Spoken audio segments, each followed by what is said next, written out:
وَنُنَزِّلُ مِنَ الْقُرْآنِ مَا هُوَ شِفَاءٌ وَرَحْمَةٌ لِّلْمُؤْمِنِينَ نحمد و نصلی علی رسول الکریم، اما بعد فاعوذ باللہ من الشیطان الرجیم،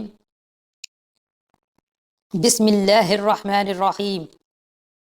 محترم ناظرین، آج مہنگائی کا دور چل رہا ہے، ہر طرف نفسا نفسی کا عالم ہے۔ اکثر گھروں میں جو آمدن ہوتی ہے اخراجات اس سے زیادہ ہو جاتے ہیں، تو انشاءاللہ آج وقت ضائع کیے بغیر میں آپ کو، اگر اخراجات گھر میں زیادہ ہو رہے ہیں اور آپ کی آمدنی کم ہے تو اب آپ نے پریشان نہیں ہونا۔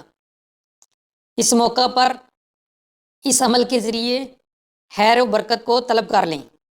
در حقیقت یہ عمل بھی ہے اور خزانہ غیب کی کنجی بھی۔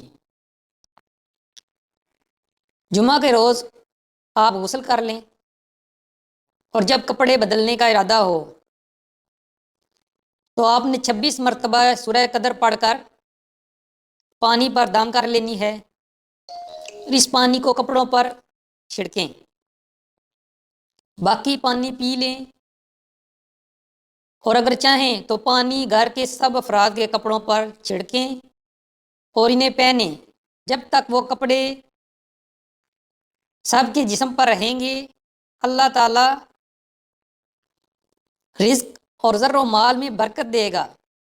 ایسا ہی ہر جمعہ کو کریں، یا درمیان میں جب بھی کپڑے بدلنے کا ارادہ ہو تو آپ یہ عمل دہرا سکتے ہیں۔ بہت ہی مجرب عمل ہے۔ آپ صدقہ جاریہ کی نیت سے یہ عمل اپنے دوستوں رشتہ داروں کو شیئر کیجئے۔ جزاک اللہ خیرہ۔